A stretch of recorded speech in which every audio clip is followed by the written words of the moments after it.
दोस्तों, आज हम राष्ट्रीय आय पर चर्चा करेंगे। सबसे पहले हम बात देखते हैं कि भारत की सरकार भारतीय अर्थव्यवस्था को 5 ट्रिलियन की अर्थव्यवस्था के आकार की अर्थव्यवस्था की दिशा में कार्यरत है। 5 ट्रिलियन की कितना अमाउंट है, इस बारे में हम पहले चर्चा करें। 10 लाख में हम 1 मिलियन होते हैं और 1000 मिलियन में 1 बिलियन होते हैं और 1000 बिलियन में 1 ट्रिलियन की अर्थव्यवस्था होती है। तो हम जो है एक 5 ट्रिलियन की अर्थव्यवस्था जो है विगत वर्षों में, आगे के वर्षों में हम भारतीय अर्थव्यवस्था को इस रूप में देखना चाहते हैं। तो ये हमारा जो लक्ष्य है वो कितना बड़ा लक्ष्य है, हमें इससे पता चलता है। अब सबसे पहले बात करें राष्ट्रीय आय की। किसी भी देश की राष्ट्रीय आय की गणना की सबसे सामान्य विधि उत्पादन विधि है, जिसके अंतर्गत हम जीडीपी और जीएनपी इत्यादि के आधार पर राष्ट्रीय आय निकालते हैं। सबसे पहले बात करें जीडीपी की। यह किसी देश की सीमा के भीतर एक वित्तीय वर्ष के समस्त उत्पादित वस्तुओं एवं सेवाओं के अंतिम मूल्य के योग को दर्शाता है। अतः जीडीपी की गणना में यह महत्वपूर्ण नहीं होता कि किसी वस्तु के उत्पादन या सेवा को प्रदान करने वाला कौन है। यहाँ महत्वपूर्ण यह होता है कि वह वस्तु या सेवा किस देश में उत्पादित हो रही है। अतः भारत में किसी अन्य देश के उत्पादों द्वारा उत्पादित वस्तुओं एवं सेवाओं के मूल्य भी भारत के सकल घरेलू उत्पाद में जोड़े जाएंगे।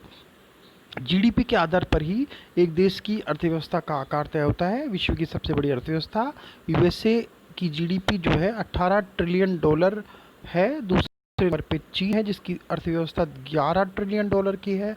जापान तीसरे नंबर स्थान पर है, जिसकी अर्थव्यवस्था लगभग 4.1 ट्रिलियन की है। और भारतीय अर्थव्यवस्था लगभग 7वें स्थान पर है 2.1 ट्रिलियन के साथ। जीडीपी का बढ़ना ही आर्थिक समृद्धि कहलाता है। जीडीपी की गणना में मात्र अंतिम वस्तुओं एवं सेवाओं को ही सम्मिलित किया जाता है। इसमें किसी भी प्रकार की लागत या कच्चे माल की कीमत को अलग से नहीं जोड़ा जाता।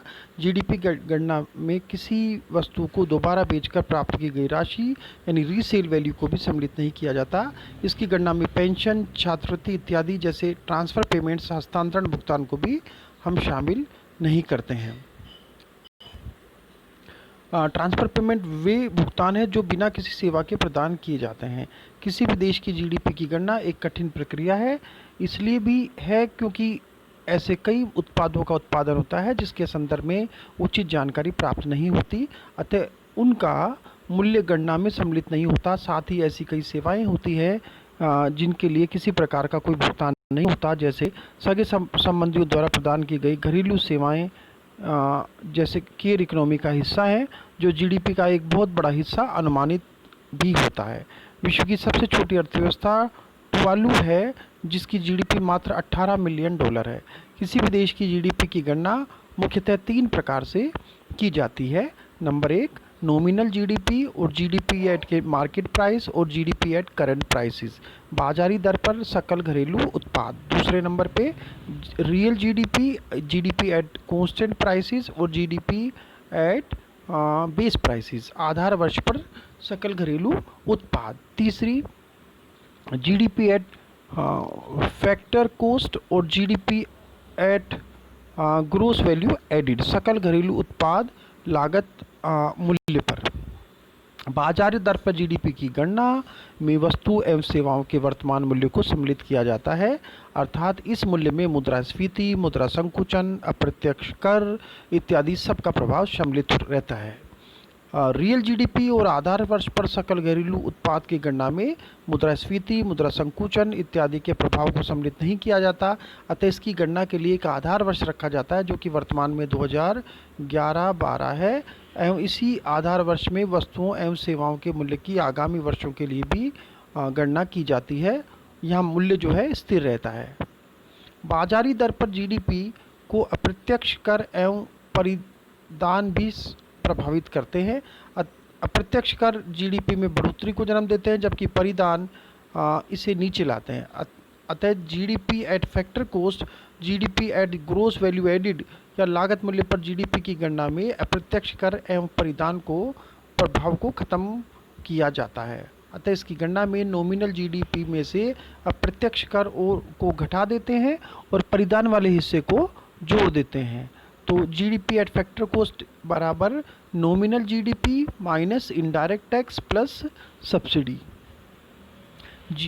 अब जीएनपी की बात करें, ग्रोस नेशनल प्रोडक्ट की बात करें, जीडीपी से भिन्न जीएनपी की गणना में एक यह महत्वपूर्ण नहीं है कि वस्तुओं एवं सेवाओं का उत्पादन हो कहाँ रहा है, वहाँ यह महत्वपूर्ण होता है कि वस्तुओं और सेवाओं का उत्पादन कर कौन रहा है। अतः सामान्य परिभाषा के आधार पर कहा जा सकता है कि पूरे विश्व में एक देश के नागरिकों द्वारा एवं उस देश की कंपनियों द्वारा समस्त उत्पादित वस्तुओं एवं सेवाओं के अंतिम मूल्य के योग को उस देश का सकल राष्ट्रीय उत्पाद जीएनपी कहते हैं, परंतु वास्तव में इसकी गणना परिभाषा से भिन्न है।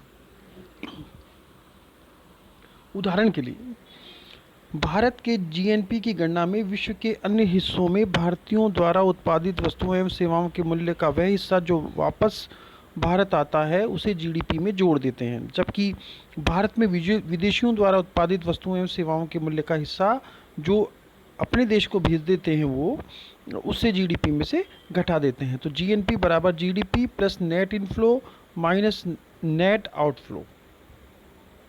नेट नेशनल प्रोडक्ट निविल शुद्ध राष्ट्रीय उत्पाद वस्तुओं को उत्पादित करने में एवं सेवाओं को प्रदान करने में मशीनों एवं उपकरणों का प्रयोग होता है। अतः यह मशीन एवं उपकरण उत्पादन की प्रक्रिया में धीरे धीरे नष्ट हो जाते हैं और भविष्य में इन्हें प्रतिस्थापित करने के उद्देश्य से एक उत्पादक अपने राजस्व का एक हिस्सा प्रतिवर्ष अलग हटाकर रखता है। इस हिस्से को अपचय या ह्रास या डेप्रिसिएशन गिरावट कहते हैं। जब सकल मूल्य में से इस हिस्से को घटा दिया जाता है तब निवल मूल्य की प्राप्ति होती है। अतः इसे जीडीपी से घटाया जाएगा एवं एनडीपी की प्राप्ति एवं जब इसे जीडीपी से घटाया जाएगा तो एनएनपी की प्राप्ति होगी। तो एनएनपी बराबर जीएनपी माइनस डेप्रिसिएशन। अब नेशनल इनकम की बात करें, जब नेशनल इनकम की गणना फैक्टर कॉस्ट पर की जाती है तब देश की राष्ट्रीय आय निकलती है। नेशनल इनकम बराबर net NNP minus indirect tax plus subsidy. क्रय क्षमता की तुलना परचेजिंग पावर पैरिटी। पीपीपी के आधार पर भारत विश्व की तीसरी सबसे बड़ी अर्थव्यवस्था है। पीपीपी के आधार पर भारत का जीडीपी लगभग 8 ट्रिलियन हो जाता है। हर एक देश अपने सकल घरेलू उत्पाद की गणना अपने घरेलू मुद्रा के रूप में करता है, परंतु विश्व के अन्य देशों के जीडीपी की तुलना के उद्देश्य से इस जीडीपी को डॉलर के रूप में परिवर्तित किया जाता है। जब भारत की जीडीपी को विनिमय दर के आधार पर डॉलर में परिवर्तित किया जाता है तब वह डॉलर 2.1 ट्रिलियन के साथ विश्व की 7वीं बड़ी अर्थव्यवस्था बन जाती है। पीपीपी की गणना में 2 बास्केट रखे जाते हैं।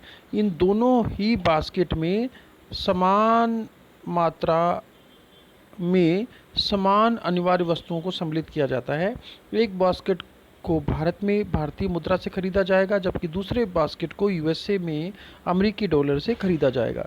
यूएसए की तुलना में चूँकि भारत में रहन सहन का व्यय कम है, उस बास्केट को भारत में सस्ते में प्राप्त किया जा सकेगा।